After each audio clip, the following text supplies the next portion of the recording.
Hey everyone, I'm Tassinix, and welcome to Plotting and Scheming, the Grand Arena focused podcast centered around the top 100 of Kyber 1 in Star Wars Galaxy of Heroes. I am joined by my regular co hosts, Dagger, TJ, Sasha Aisha, and Fatal. Gentlemen, it was a pretty good week. Went 2-1, damn near went 3-0. Really just made one call, one choice that was kind of dumb. The idea was there, the math was not, and I deserved the result thusly. But yeah, 2-1's a solid week in anyone's book. How about you, Dagger? 3-0. 3-0, and you have some other special news to share with the class. No, Yes. Are you becoming a real boy? I don't know what this special news is. It is the special news. Don't pretend. We know, but the viewers don't know. Don't pretend like they already know. I honestly don't know what special news you're referring to. Joining what? The top I hit Kyber 1,000 1 of Kyber? Kyber 1? Or I what? hit Kyber 1 last week. What are you talking about? Well, maybe it was the end of last week. I don't know that we covered it in the episode, is my point. I didn't Kool-Aid man through the door on the episode saying, I'm in Kyber 1, bitches. Is that what you wanted? Yeah, basically. I mean, you've already done it on Discord. You've done it everywhere else where we occupy space together. Why not here? I did it in response to you guys calling me like Scrub. names and A scrub. to me. Yeah, a bum. Yeah. Yeah. All right, good. All right, appreciate it. Good to hear from you, Dagger. Welcome back. All right, TJ, Shit. how about you? How was your week? It was a 2-1. I've also learned now against Fatal's previous opponent, Sigamaru, I will be fataling him.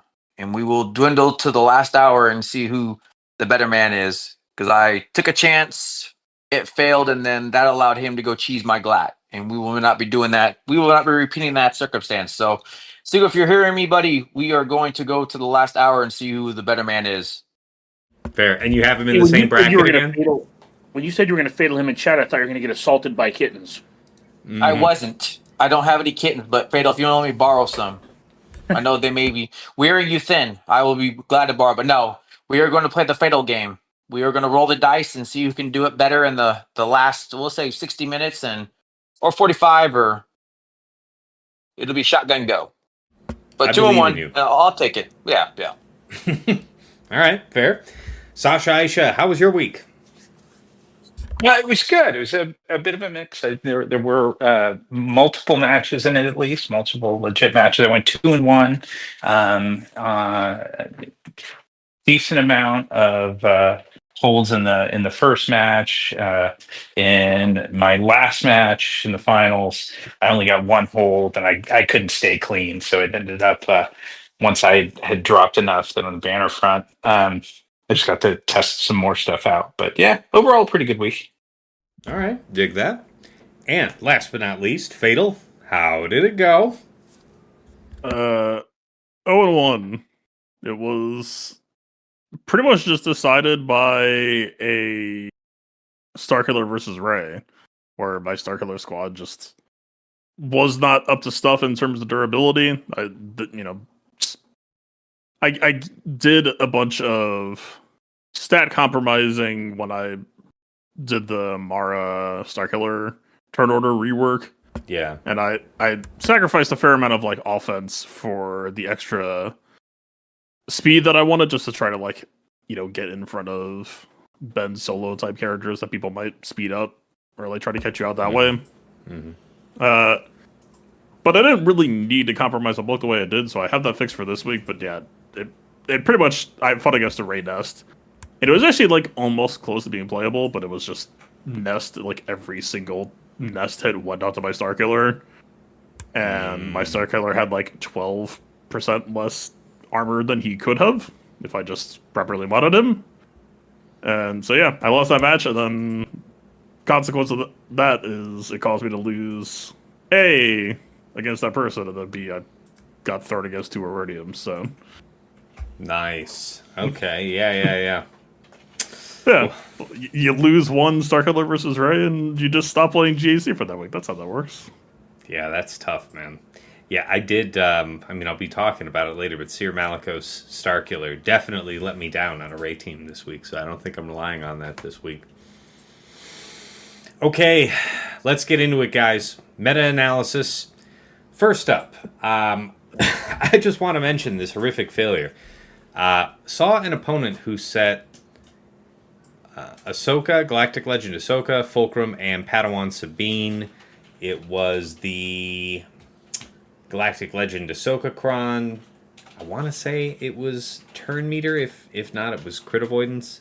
Level 6, bulk level 3. And I went in with BCAM, killed Fulcrum. Padawan Sabine was, down to red health. Something strange happened. She took a turn, died. So I'm not 100% sure what that was. I think, just the end of her life there. And then all my buttons disappeared off the screen. And that was on stream, so that's there. But I heard from others in my chats that this has happened to a couple other people. So I haven't heard this addressed. I haven't heard anything patched about it. I don't know if I know a lot of folks are doing this because it's very reliable when it doesn't bug out. The win rates are there. But I don't think it's this particular fight that's bugging out. There was an uptick in the no button bug after the last update. Right. A lot of the reports that I'm seeing are Ahsoka related, for whatever that's worth. That's fair. But I've definitely seen an uptick in people talking about the no button bug in the last week or two. Okay. Is that along with the points being out for round 1 and not working right either? Yeah, I think it was the last patch that fucked up some of this stuff. I don't know for sure, but I and like Fatal said, it could just be an Ahsoka related thing. I don't know for sure, but I definitely know that I've seen an uptick in people talking about the no button bug. Fair. So Like a noticeable one. I don't know what all teams are getting most often affected here. I don't know what conditions cause that or if it's just random. But anyway, I'm kind of gun shy about doing that fight again. So I thought I'd mention it up front as a PSA.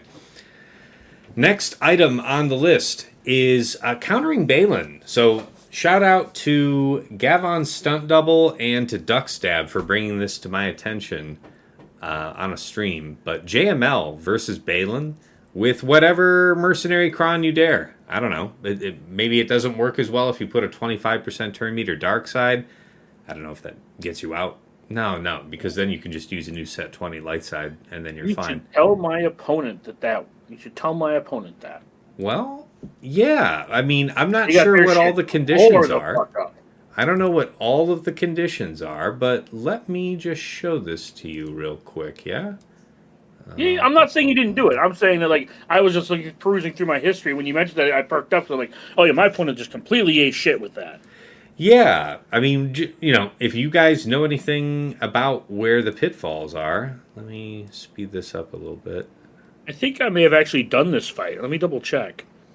So yeah, it's just a push. You're going to get the taunt off of Balin, and then you just go manhandle the sides. And I don't know. But I thought I'd show it here because this was slick. And as Arsenal put it when we were on stream here together for this fight, well, thank you for showing me that and convincing me to never put Balin again on defense. I don't know if that's a always and forever solution, but yeah. Yeah, that was fun. I used JML in one of my matches against Balin, and yeah, it was almost shockingly smooth and easy for a 57. And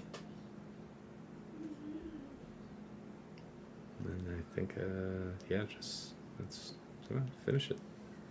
Oh, are you going to heal? You should heal. Good for me. Yeah, it looks like it depends on the JML comp. Yeah, well, this shock Hoda is how it was advertised to me, and that's how I did it. Was same for you, Sasha? Yeah, that's what I used. It's nice to be able to have shocks dispel on basic, and Hoda was helpful. Yeah, that I'm one sure was it's- 100%. As I say, I'm seeing JKL just in my fights. I just went and looked at what my opponents were doing, and literally there's a Hoda there, but then it's like a JKL One of Yeah, them used JKC, so it's like it feels like you put Hoda with third, and it should work. I think just doing Shock is just a thrifty utilization because then you still have a Jet A team, right? Right, but each of those other examples, CJ, do have Dispel and Basic with JKL and yes, Genetic correct. Cow. So Right. I do think that's a nice thing. I guess so does Plo, right? All So three of them No, are no, doing that. no. So just so you know, just based on percentages, JKL and Cal both have larger sample sizes and are both like 75-ish%. As Crazy. opposed to Shock Shakoda? What does Shakoda look like? Shockhoda has. Let me put it down to R7 minimum real quick to see if that changes the math at all.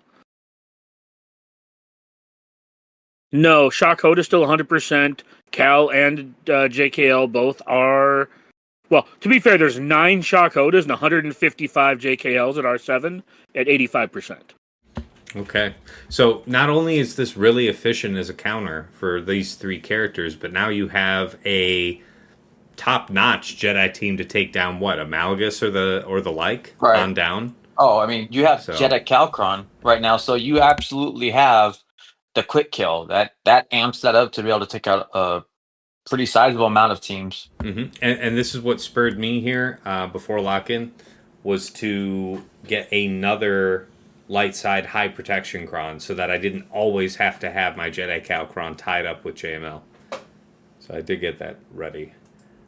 Next item for me, Riva versus Saw.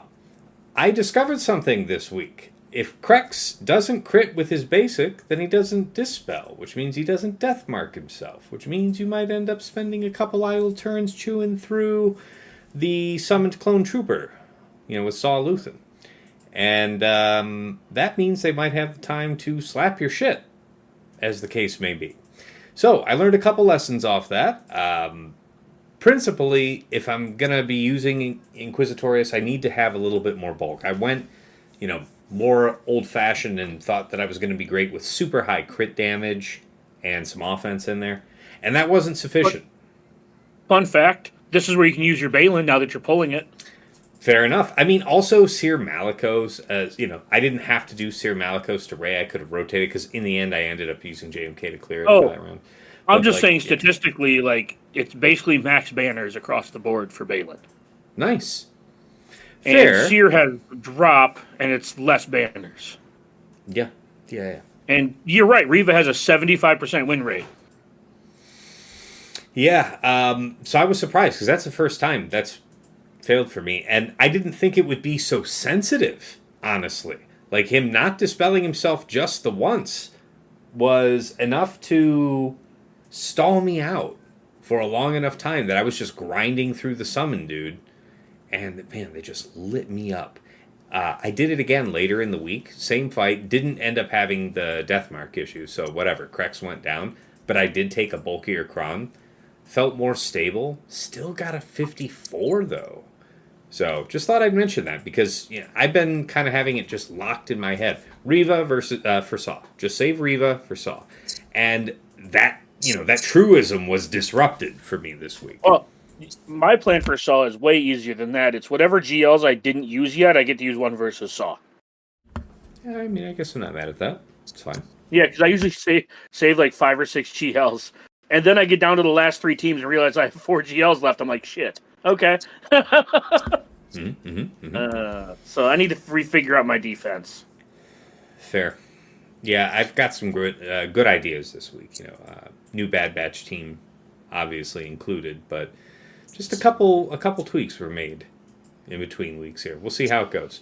Regardless, my next meta topic for all of us really now is DR Zalbar on offense. So I've heard that it's just crushing Great Mother's teams of any stripe. That's actually a very high value. You would otherwise need something quite serious to deal with that team. So that's the type of team where I think it's worth it to electively take that 55, right? 54. Is I it a wanna say. 54? Okay. You can It's a grab a 54. 55 Okay, if you're fine. Not lucky. not greater No, than I don't. No, I 55, think more I think likely a I think 54. I'm No, okay I with saying think the max is 54, right? Somebody correct me if I'm wrong, but you're Yeah, it's no correct. health, You no lose 3. protection, no tune. That's 54. Oh, okay. Yeah, Okay. you get a So- 54 or a 53 if they're missing, if one of them's missing some protection. But yeah. Fair.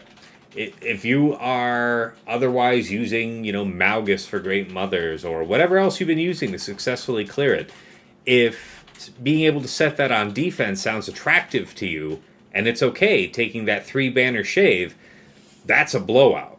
But what else do you guys know where there's some type of real punch-up value that's been demonstrated by Yep. DRZ this week? Great Mothers is the only punch-up value, and by Yeah? that I mean it's the best team it can beat. I didn't By a lot. want to, speak out of school because I don't know what I don't know, but yeah, that It's would one out of- certainly be the top of the line in my mind. I want to know, did anybody else hear about anything interesting? Well, it's 17% against Queen Amidala, and it beats Riva, I guess, if people actually put that on defense. But yeah, everything else, it's like cool. It beats Tuskens. Cool. It beats Dash. I mean, it beats Afro. Woohoo! Beats Beck. Yeah, a well modded Fomega Hunter Relic 9 Wrecker squad is pretty rough. I lost to Aesop's and he and I were talking about it, and he brought his DR Zalbar against mine and was able to one shot it, and that that was pretty big. That was a big turning point. So I know Fomega Hunter Mercenary and Wrecker, people don't necessarily think of as an A quality team, but it's surprisingly good. And it took that out. Oh yeah, here it is. Yeah, it has a 2/3 win percentage. Out of 6, it won 4 times.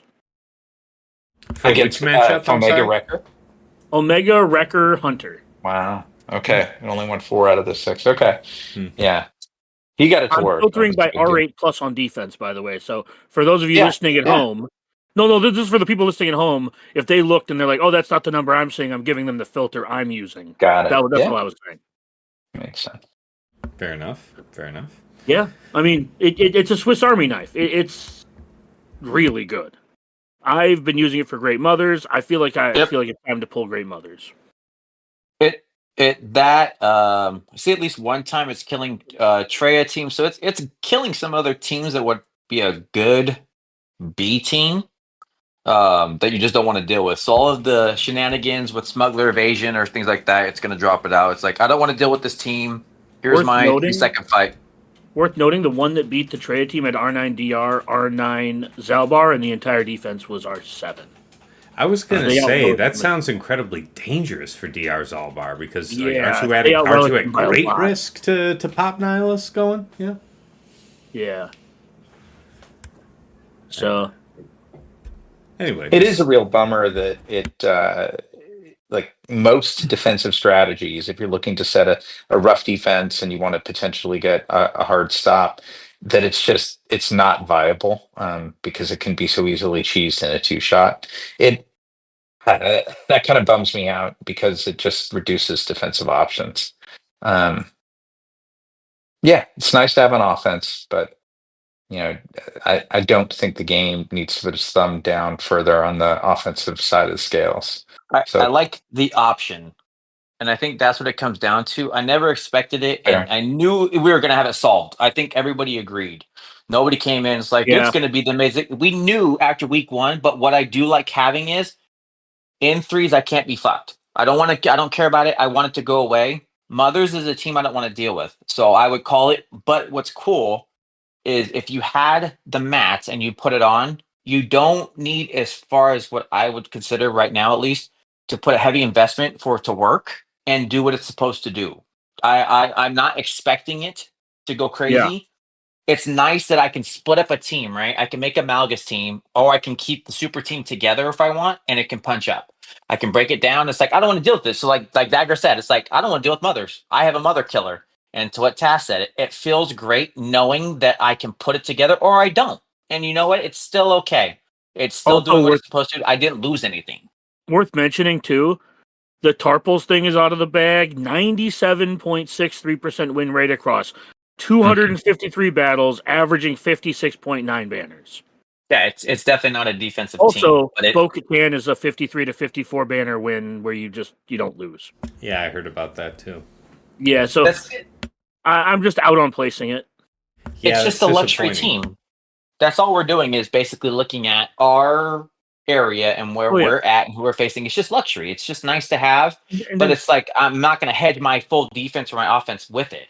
and then as you go down the meta report here, when you're looking at DR on defense, it's just like a bunch of cup and Ugnaught defenses or holds where they just like send one tune in, make mission die, go back in and like murder the two of them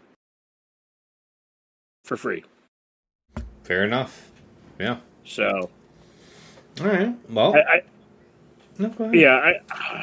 The no GL clause really makes this team. I don't want to call it low value because that's unfair, but the no GL clause really makes this team's ceiling very low. Just Qui-Gon Jinn. It's just the same setup on the opposite side of it. Yeah. Interesting. All right. All right. That's it for my items. How about you guys? Any other interesting team comps on defense? Any novel counters that popped up for you this week? Anything that jumped out to you about the meta? Somebody did the crew FOTP Dre split on me on defense, and then they said Slacker, Zaris, Cal.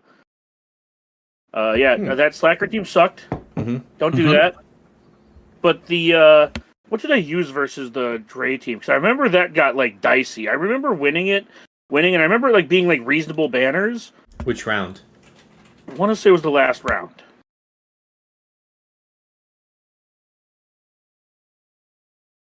Malgus 54. Yeah. Look at that. Look at my BSF. She was in the yellow to red for a lot of the fight. Like that's her coming back from the brink. Yeah. That fight was a lot more chintzy than I thought it was going to be. I'm like, I'll take Malgus so crew can't stun anybody. It was. And at one point they had Malik. Malik had 3 stacks, by the way. He just healed up because I won the fight with his third to put him back to full. And Malgus was never in threat of dying. But yeah, Malik himself was in the red at one point with 3 stacks. And BSF clawed her way back from Oblivion. So I don't know how good that team actually is. But man, Malgus did not feel great versus it. Fair. All right. Anything else, guys? Please. Any other interesting teams? Anything novel? There's one. I mean, this is just digging into my attack of the week, but it was one that I saw that I wanted to be able to use. We have the old school Lando Kron on that Rebel set, and I took Saw, Luthen, and Lando against QA Squad, and it was a lot of fun. It was a lot of fun. It's not for the faint-hearted. I don't know that it would be totally reliable. I chose not to do it in the finals against Aesop because I don't know that my Lando would hold up against a really, really good offensive Kron from the QA squad. But when he gets ramping, like I think the third time he did his AoE, it was an AoE on the against that QA squad where it hit every opposing character for about 450k each. I mean, it just blasts, and that's fun to see. Dig it. All right. Okay, guys. Well, then we're not having a whole lot surprising us here in the meta. That was mostly the case as well for me. All right, best attack. Well, I guess most noteworthy attack and defense of the week is the best way to phrase it. Myself, as far as attacks go, let's see. Something was cool. I forgot what it was. Well, I mean, as far as lessons learned, yeah, this one. So, yeah, Seer Maliko Starkiller didn't have the best win rate against this, but I hadn't tried it all season up till this point, and I was like, I'd like to see if it does work. It did not work out well. If this were Seer... Ray Swallow and Exile Ezra, the win rate's actually better than if it's this Well- composition with Cal. Man, if only you had remembered back in the day, we used to put Cal to like be a hindrance to actual Seer. Yeah, I didn't. And Yeah. fair enough. So Well, I mean, like old habits die hard. Sometimes we forget that lessons learned. That was an attack. Let's see here though. Defensively, there was one thing that jumped out. I forget. JML's been doing very well against Slacker, so for this to have held was cool, but this wasn't the one. Must have been round 2. Yeah, Sana. Actually, I mean, I guess if you're gonna, I see why you took Phalanx, but yeah, I'm not surprised it didn't work. Anyway, I was kind of cool with this holding because this is kind of the king of the debuff teams right now. For the anti-smuggler. So to see that this got wiped out, I was happy with that. This has been by far my favorite pairing with Sana. Sana Hondo, and then Kara for sure. Yeah. The Sana Hondo has been great at multiple points in the past, but I credited you before, TJ. The Kara instead of Stormtrooper Han was the decision in week 1, and that proved great week 1. It was good again here week 2. So yeah, Dagger, how about you? My entire round 2. Mm-hmm. Entire round 2. Okay, let's go. What do you got? Favorite attack and defense. Pick one. This is the first bastard. Just to be clear, I have nothing mean to say about any of my opponents, but this gosh darn guy set everything. Fair. That's awesome. But what was your favorite attack? Just scroll through the attacks. You can see I was pretty clean until I got the fleet. Fuck fleet. Okay. What was your favorite attack? No, it's mostly just scroll down through the teams to show everybody what they set. Like, he's a jerk, but in a good way. And then when you get the fleet, you can laugh at me for being shit. Wah, wah. Yep. No, it gets better. Yeah. Well, it doesn't get better, does it? No, and then my defense, it's like, the guy who said everything couldn't clear me. Imagine that. Yeah, that makes So if you want to go to defense, you can see him just get absolutely log-jammed. Come on and slam. Yeah, I don't have anything really to talk about individually, but yeah. That's funny. Just This amuses me. Yeah, that's all. Like, I didn't want to take too much time, but yeah, it's like, guy who said everything on defense struggled to clear on offense. And he was at 11. Yeah. But no, his defense was a real pain in the ass. I had to think that shit through. So I tip my non-existent hat to you, sir. I hope I don't play many people who are like you, because that shit was stressful. Fair enough. All right. TJ, favorite attack and defense. Where are we going? Take me there. I'm going to give one to make noteworthy because we didn't discuss it, but the new team. So I want to go to round 3 real quick, just to make note for Sigamaru and what he said when it came to the new team. Me taking the Treya and what I thought would be able to hold out did not hold out. They just could not stick up. And so it was just a good point to note that something you would think is like, well, Treya should be able to with the durability and doing it. It's not working, man. So it kept regaining. I couldn't get there fast enough. So the fight ended here just before 2 minutes. What happened? Like, how did it actually break down? When did it all go? I'm literally watching my team like eat themselves alive as we're continuing to try to play the fight. I couldn't get around Wrecker to do anything. I was literally stuck. Because what are you going to do? Isolate him and then not hit people in stealth, right? That's what I'm saying. I'm trying to hit the debuffs to keep myself going, but I'm watching my health pool dwindle down, and then my Savage wrecked. And then so it's just, that's where it went. So watching my Treya team getting eaten up like that was just something to note, where Fatal talked about it. It's like, there are limited counters for a reason, in my opinion. You'll see I clean it up with Adrad, but I still think Adrad will have weight. But it's like, they like the long fight as well. But Dagger talked about it, and I think a piece is you just need Baze. You have to. They're gaining so many buffs, and what they're doing, Baze will love it. And I felt confident in the fight and being able to do it. And there's a Rebel Kron right now that loves the bulk. You're playing the game, and so I felt that I can maintain with that. But it was just funny to see how durable the team was and watching it hit you. And I know we talked about it on our plotting a scheme when we were looking at it, and I knew it was a good team to set, but it's like, it requires something more than nothing. You do have to, if it's Kron, if it's not a properly relict, properly modded and set team, you have to respect it. If you disrespect this team because they like to last the long fight, it was something that made me think twice. And now when I go in to look at it, I'm not going to disrespect it. And my opponents didn't. And you would think that Treya is not disrespecting that team, but man, that that caught me off guard. So I just wanted to call that out as like a point of reference because we haven't talked about it, but that was cool. And I know people are talking. I think it's got a place, be it because of the Datacron. It's got legs that you get to respect the team. So favorite attack though is round 2, and it's the one I told you about. Task. I was watching Scribe attack, and I watched him, and this is against the Nestcron, and I'm like, you know what I'm gonna do? I watched him. He did Wampa against Kira Nest L3. I'm like, man, my guy set Kira Nest L3. I should try this. So I went in and I'm like, oh, it works. I'm like, oh, well, guess what I won't be doing? Which we're not really doing that anyway right now. You're putting something more with your Nest team, but it's like, that felt great getting Wampa to just strong arm them. And yes, they got to do some stuff, but my That's mildly Wampa. annoying. I set that team. That's mildly annoying. And guess what you're not doing? And I Yeah. told Task, because Yeah, Task I was setting that it team, and I said, week. Task. People weren't doing this week 1, but yeah, as soon as he Right. pointed it out to me, he's like, Fine, "Wow, dude. we won't be- I won't tried be And to doing that's, that." and that's what people watch TJ's it. doo-doo ass Wampa, too. No offense, TJ.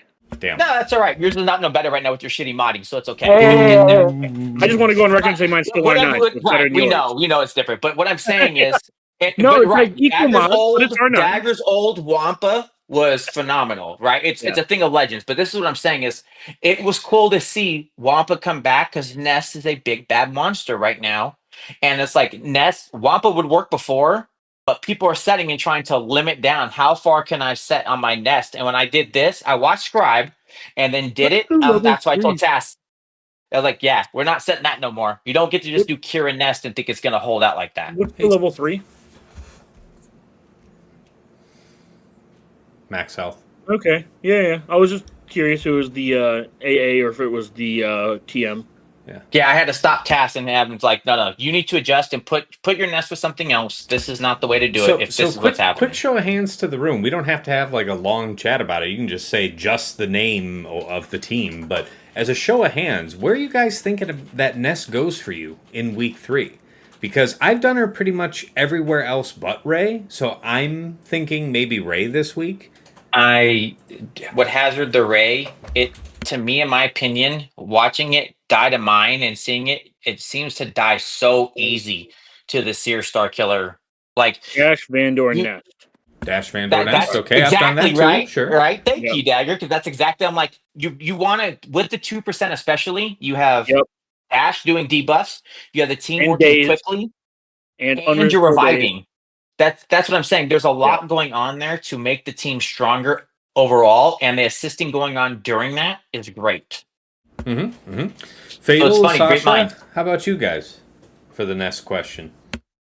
So I think I had one round where I just failed to even set Nest anywhere, which was my fault. I didn't look closely enough at my deed, but it's also kind of a testament to like she hasn't really shined yet for me. I haven't set her with Ray. I think in one of the rounds I set her with Kira and Hondo and like a TM cron, and there's some banner attacks with it, but it wasn't a dominant squad. So I wouldn't say I found like a smuggler sweet spot. How about you, Fatal? Yeah, Fatal. Got a take on where you're going to use Nest this week?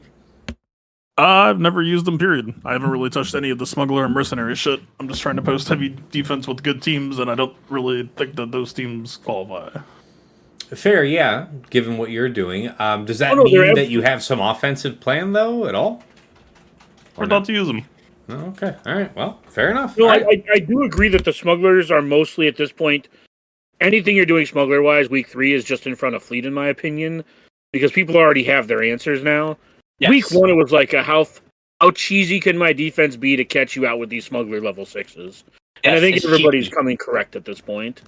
Yes, it is definitely a cheeky thing of I'm doing it. I feel like Sana still holds the best weight for what you're doing with the smuggler setup because it's just such a good level 9 tied together.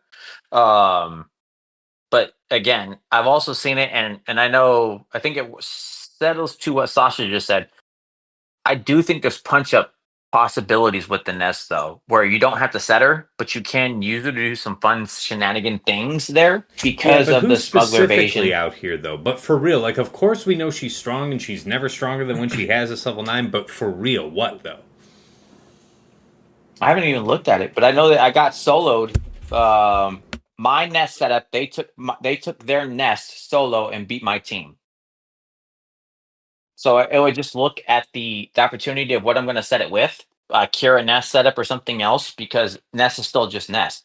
She still has punch up value. It's just, am I willing to be okay with like, eventually, I guess everything else goes away and it's Nest solo Yeah. or just going Nest solo by herself. Well, this just boils down to correct me if I'm wrong, but Inside is now paywalled. It always has been. Yeah, it always has been. Has Yeah. it?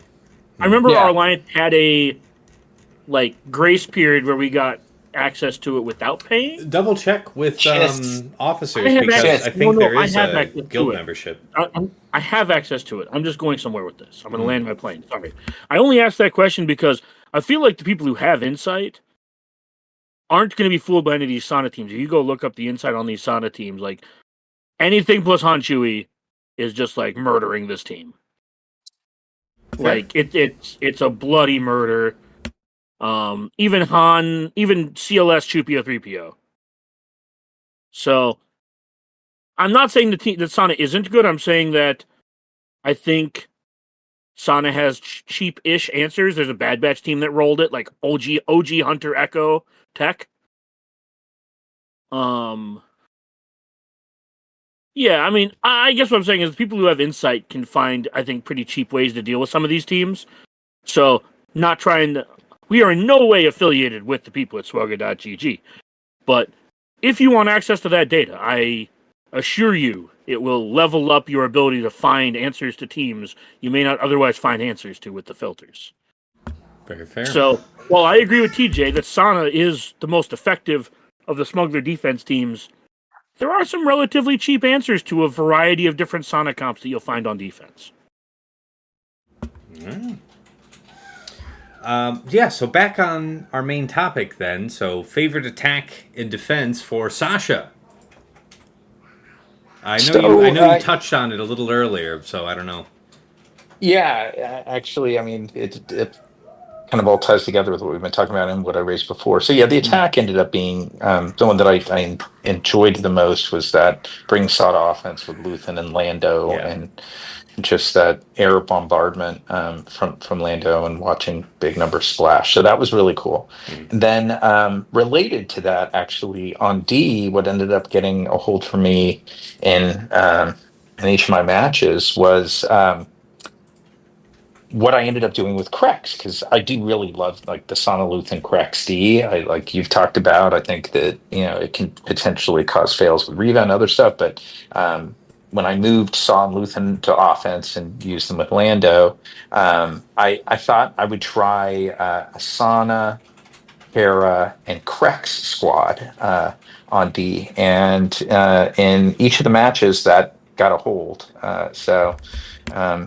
It I think there were just enough mechanics there that help with the fact that Krex is a rebel, get some benefits off of Sana. Kira is moving a ton and is having her cooldowns reset consistently with the Sana Omicron combined with Sana's leadership. So she's removing turn meter a lot. It just goes and goes. So I'm not saying it's like an incredible team, but in each match it got a hold. And I was trying to find some good application of Krex if he wasn't going to. Not that there's like a limited option because he's a pretty amazing character actually, but that was the one I went with and was pleased it did something. Nice. Love it. How about you, Fatal? Favorite attack and defense of the week? Well, I guess this is going to be kind of brief for you, yeah? You got round one to talk about, or what? There wasn't really anything to talk about there. Yeah, I don't know. There's some mods out for Monster Hunter that make the game a lot more enjoyable. And there were a couple of matches in Marvel Rivals where I wasn't playing Black Widow, and then there was an enemy who actually ended up picking her, so I got to swap out a Black Widow and bully the shit out of them until they stopped playing her. And that was about the highlight of my GAC period this week. Damn. Playing Monster Hunter and Marvel Rivals. Fair. Fair. All right, guys. That sews that one up. It's time to bring us towards the end. Man, we really, I feel like we're pretty brief this week. For us anyway. But That's regardless. because Meta Report was like 3 minutes. Well, it's not that I didn't shop the floor for your ideas, yeah? I'm not saying you didn't. GAC. It's just fair. there's nothing That's that's doing fair. a lot of different things, right? Like I think Dagger called it. Smuggler feels solved. It's cheeky and his thing like that. The things that are really effective are minute as far as what it is, and it's the samey. And then going into week 3, what would have been like, ooh, this Datacron set. Honest term meter level 3 on either light side or dark side. There's no real defense holding anything up, so stuff actually hurts. There's offense, armor penetration, crit damage, etc. built into the DCs, so you can make numbers just go. What is it there? Explode. Yeah, So it's explode.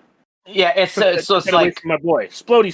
so right. So it's like everything it's honest GAC. Somebody just made more turn meter than the other because they've gotten 25%. But it's a lot of the same counters we've taken before that do the same thing. So it gets tough. Like me getting to call it Wampa was amazing because everybody loves that girl. And seeing a use for her right now is like, what does that tell you for honest GAC if Wampa's back killing what was supposed to be smuggler evasion? Yeah, and people at some point remembered that Moff Gideon existed. Yeah, that's another good one. Yeah, just have fun with your level 6. My Moff Gideon not only tells your level 6 to fuck off, but also means you can't touch me. Nah. Oh, and DTMG like screws you for getting TM. All right, guys. Yeah, like, Sorry, go ahead. Sorry. I was just going to add. I really like and dislike where we're at when we get to this point in the season into week 3, because I like that that it's starting to get solved. We have really good ideas. People have really good patterns. The part of it I don't like is that when that happens, there's a lot of people that are just like, all right, 3v3 solved. Slap whole roster on defense. Fair enough. So I'm not looking forward to the stress of, hey, like people like me who save 6 GLs and only use 3, so it's like I might set 6 GLs this week, do that to my opponents, That's what I'm not looking forward to, right? Is people now have their answers. So now they're just more comfortable placing more on defense. I know Sasha's talked about that a lot, about just progressively strengthening their defense as the season goes. I don't like the stress. Yeah. Fair. You can always look like you're doing that, like weeks 1 and 2, and then just like juke and cheese week Hold 3. the chair. Yeah. Anyway, let's move it to takeaways and final thoughts. So, as Dagger was just saying, we've got a pretty clear idea about how we're handling the meta matchups, right? So, not a lot of surprises expected. The new wrinkle for the week is just what Crosshair brings to the Bad Batch team. For my part, my word of advice, though, is Jabba on defense with a very high tenacity. If some health's in there as like a second stat, fine, but I'd still try and get as, much pure tenacity as I could. High tenacity, Hut Cartel, level 6. I have the 15% dark side turn meter on mine, but the level 9 doesn't matter here in 3 versus 3. I imagine in 5s, you might run Mob Enforcer, you might run Embo, I think could be really kicking. But regardless, that high tenacity Hut Cartel has put extraordinary pressure on my opponents because virtually, there's not a single one that I couldn't take on with my Mother Talzin, and so the pressure was on them to do the same, and both of them failed this week. So I'm digging it. To Tapper's point, in 5s, don't use Mob Enforcer, you use Embo. Sure, yeah.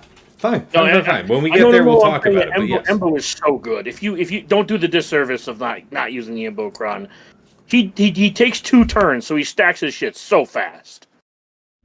Fair enough.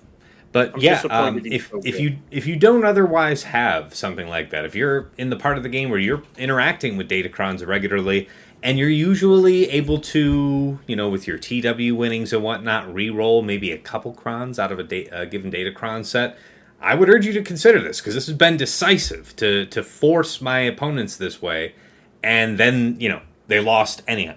So that's my bit. Yeah, the shutting off the healing thing from Afra is like absolutely brutal. And in 5v5, it's going to be a banner breaker versus DTMG, not allowing them to heal. So I definitely Afra'd every Jabba I saw, but the one smuggler one I saw was like, LOL, okay. And then the two Hut Cartel ones I fought, I was just like, man, yeah, it got into the red. Thankfully, the droid Kron has DI. I would have lost probably both those fights. Good to know. Good to know. Well, hey, we're returning to you next anyway, Dagger. So what are your takeaways? What are you looking to apply in week 3? Your final word of wisdom to the people. Consolidate the cute defenses. Like TJ was mentioning, the Nest team. So consolidate some of the teams I was setting just to stretch my defense and bolster them with teams that I haven't been using on offense or that have been underperforming. Like, I keep reserving Treya for offense because she's so good against so many teams, and she ends up killing, like, Dash Vandor L3, right? Like, it's just not... Yeah. She's not killing real teams, so to speak. So she'll probably be on defense, so if you fight me, you'll probably fight her. And just, taking inventory of, what did I not use, and then also trying to figure out how to better use some of my crons, because I don't know about you guys, but I definitely find myself being like cron inefficient frequently. And by that I mean I'll do some fights and then I'll be like, oh, I have this 70% health cron sitting here that I didn't use because I was reserving it for a fight I thought I might do but ended up not doing. And I had a really close fight that would have benefited from using that. You get what I'm saying? It's like doing a little bit better job of like actually planning my attacks and planning my crons to use with those attacks. That's something I need to get a little bit better at. Yeah, that only occasionally happens, and when it does happen, it's not usually a pain point. It's been a few seasons. It's been a couple Datacron rotations since I remember specifically, stepping on that particular rake. But yeah, I'm still shaking off some of the rust. Oh, that's very fair. Yep. All right, was that all from you? Yeah, that's all I got. All right, TJ. How about you? Your pearls of wisdom, your lessons learned. What you got cooking in the pot for week 3? For me, especially at our level, I guess backwall shenanigans right now feel like a really strong sentiment right now because we've seen it all. We're trying to prep for it all. So trying to pull something from the front and then having the exact opposite thing or whatever you might not be ready for in the back. I know I literally won by 1 point, luckily, because my round 2 guy did it to me, and then Sigmar set up some stuff that threw me off in the back. So the back wall for this week feels like the winner wall as far as like if I can grab your stuff up front, I don't think you're going to be prepared for the back because we have all of the toys. We have so much in the tank that we can bombard and push through the front, but it's the back that may do a lot of the work for what we're going to see if I had to guess. So that's kind of what I'm leaning towards right now for this week. Dig that. All right. Sasha Aisha, how about you? We're heading into week 3. You're going to fight the same 1 or 2 people possibly again. Surely you have something specialized, something, scheming in the background. I mean, to be honest, Tess, not yet, and it's definitely deserving of it because it's not been like a totally thrilling first couple of weeks, and it is worthwhile. I think doing some defensive shakeups. I didn't have a ton of time going in the last week, so I did not stir the pot a ton. So I really need to take a look at it. And one of the things that I want to do is find some decent combos of defensive viability for GLs. It's always so frustrating. And like, I for example, and we've all been through this a bit of like, Ahsoka, I would love to have Ahsoka on D. It would be great if I could deploy Ezra elsewhere, but as soon as you do that, you're you're going to end up with BKM taking out your Ahsoka, which is too cheap. And then it's like, well, okay, well maybe ATF can be the fun toy elsewhere, and then you run the risk of getting cheesed with a Magma Trooper. So I do feel like a little restrained in my options, but I think that's probably just my own pessimism in the moment. Because I just need to go out and find other cooler options. I'm convinced they're out there. Um, but yeah, I need to build up a better D, and I don't think it's going to be built kind of a little bit to what we've talked about here, and I think Fatal's sentiment going into it. I don't think it's going to be around smugglers. Like, I mean, there's a little bit of smuggler stuff that may still have some interest, particularly some offensive applications. But there's a lot of smuggler stuff that I realize I've thrown out there, going, "Oh, well, that could be my 14th or 15th defense," that has just yielded like no real return. So yeah, that's kind of where I am. Very much a work in progress, despite it being late in the game. Oh, that's good. That's good rumination you've got going on there. Thanks. All right, Fatal, how about you? So, hopefully all's well in Fatal Land. You're going to have the time, the space, the good health, the opportunity, hopefully the non-flooded house, whatever the case may be, such that you can actually play this week. Hopefully Hot Utils is cooperative. What's the plan? Continue fatigue defense? Any nuance to it? Anything you're kind of, I want to do this week?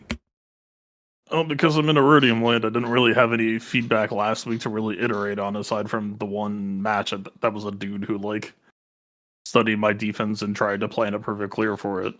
So, yeah, I don't know. I mean, I've been posting 8 GL all season. I guess the only real thing I'll try to do for this last week is, like, maybe do an audit of the bottom 2 or bottom 3 teams. Is like my weakest teams at the moment are like Seer Fulcrum type shit, that it's like that traded for Gideon, which is like probably cheaper than I'm willing to give up on, or stuff like that. I'm thinking that actually like Darth Revan might actually be something that I consider for defense.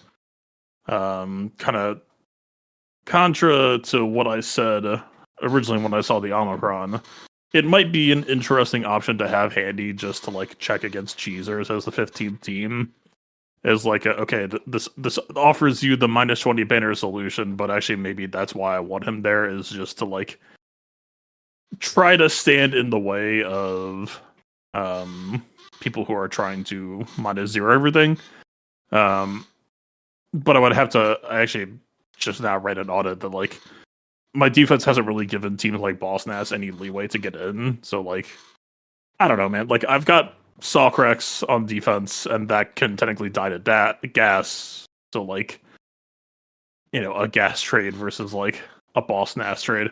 It's all very up in the air right now. Like, maybe I'll do some reshuffling just to try to optimize out some matchups and, like, close a couple of holes somewhere. But no, Fatigue has been a really fun way to play for quite some time now in 3v3, and it continues to be so. You know I didn't really have anything to say for the new Datacron set, but honestly, I find that the novelty of the play style is way more entertaining than Smuggler Spam or whatever.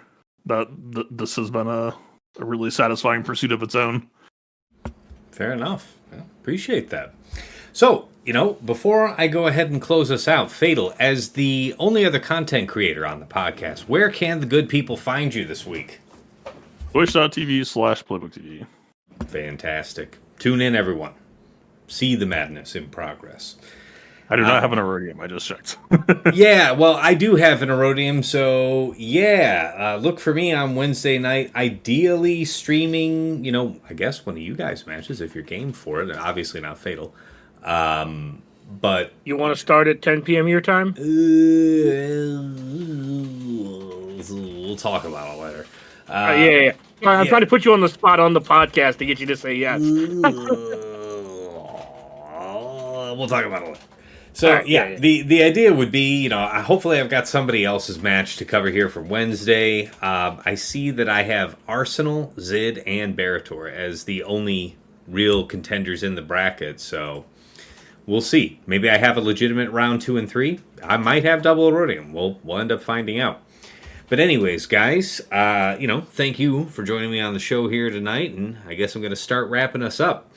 Of course, if you're used to watching me live, then you know that as of recent, I am simulcasting when I stream. I am on Twitch and YouTube, So, wait, Twitch and YouTube? Yeah, so twitch.tv/Tassinix, and then just look up Tassinix Gaming, go to the live tab, and you'll see me there. Regardless, if you want to be notified when I'm going live, join my Discord community. The link there is in the description to this video. I always put out a ping when I'm about to go live. And of course, Plotting and Scheming is natively hosted on Spotify, but it does get rebroadcasted out to my YouTube. And wherever you find an episode of the show, there is an RSS feed link in the description that you can plug into your preferred podcast program and follow us that way. But otherwise, check out my YouTube channel because there is some other Swugger-related content there that I think you'll be interested in. We've got the Datacron set guide video on set 20 that I make with Aesop Rock, #1 Grand Arena player in the game. We've got my recent JSC Omicron tier list video, which I need to update because Dagger keeps harassing me about it. But I'll get to it. I'll get to it very soon. Obviously, all my VODs are my recent streams with chapters added for easy browsing. Stuff like my How to Mod video series, 2-part series. All these little odds and ends. Check it out over there. And of course, anything that you're enjoying, please give it a like. Hit subscribe to my YouTube if you want to see more and stay in the loop. And of course, if you want to go above and beyond the Call of Duty and support the stream, there's a few ways to do that. First is my Cash App, that's $Tassinix. My PayPal is tassinix@gmail.com. But if you want to get into my Patreon community, get some enhanced scouting tools for your own Grand Arena planning, get early access to some of my content, including Plotting and Scheming, you'll have to check out my Patreon. Patreon.com/Tassinix. For any upwardly mobile Grand Arena player, there is something there of interest to you. $5 a month gets you into the TAS house at VIP access level, where you do get early access to Plotting and Scheming, which is generally coming out to the public on 8 a.m. Friday mornings.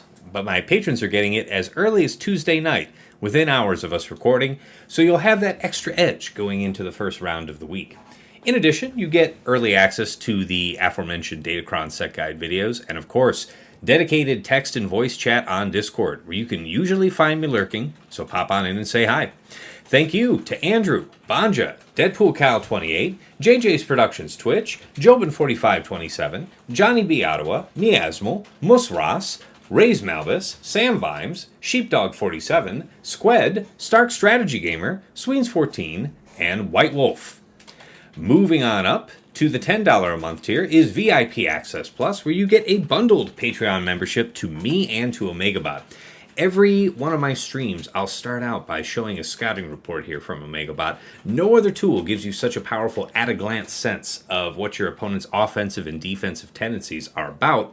Anybody can use it to get a report on their opponent's last week of history, but patrons can pull any custom number of weeks that you like. You get a downloadable HTML report with links that you can click that plug right back into swugga.gg or Insight, whichever you're used to using. Helps you drill down on those key matchups you're interested in. Thank you so much to Dabi, Esh Sotnikam, Snack Attack, and Striker. Then moving on up to VIP Access Premium, that's $15 a month for the DoubleBot bundle. So, Patreon access to me, to OmegaBot, and to Hot Utils, the #1 tool for your mass mod management and loadout creation. A couple clicks can move you between your Grand Arena, TB, TW, Raid mods. You can use it like TJ and Fatal do to comprehensively remod their roster. You can slice through months worth of accrued mods in seconds, to say nothing of the TW functionality. Thank you so much to Argots, Arj, Duckstab, Darkhug, Frickfrack Paddywhack, General Milan, Ibanek, Kev, Quig, Sir Boss, Sophus, The Lost Womprat, Wilco, and Zoltre. At the top of the heap, in Jester's Club Elite, the one, the only Nomad's Reaper, this madman pops into stream from time to time and drops hundreds of subs, thousands of biddies all in one go. Incredibly generous support over the years. Thank you so much, my man. And of course, last but never least, our special thanks. First to Yoda Force, one of my original supporters way back in the day, bought me the mic I'm speaking to you on right now, and even though he's long since quit the game, we wish him well from the other side. To Mrs. T, my wife, thank you for keeping our tiny agent of chaos, aka our daughter, in check while I'm trying to be halfway decent at a phone game. The walls, the very floors of our home, thank you. And of course, to Dagger, TJ, Sasha Aisha, and Fatal, my co-hosts here on Plotting and Scheming. Gentlemen, as always, it's a pleasure and a privilege to record our show together. Here we are, another week in, closing up on that 2-year mark, and I'm still learning from you guys every week. Hopefully you pick the odd kernel up from me from time to time, but regardless, our community learns a lot from us. A lot of discussion, a lot of engagement around Grand Arena. I think it's something we all love to see, and I have you all to thank for being part of this winning recipe. All right, moving back over to the main scene. Time to close out this week. Get those schemes in line for the front wall. Are you making it hard on your opponent, setting the big things up front, or are you trying to draw out choices up front and set the nasty teams in the back? Think about the plan. Mix it up. Look at your own history. But until next time, it's been real. It's been awesome. It's been real awesome. Take care.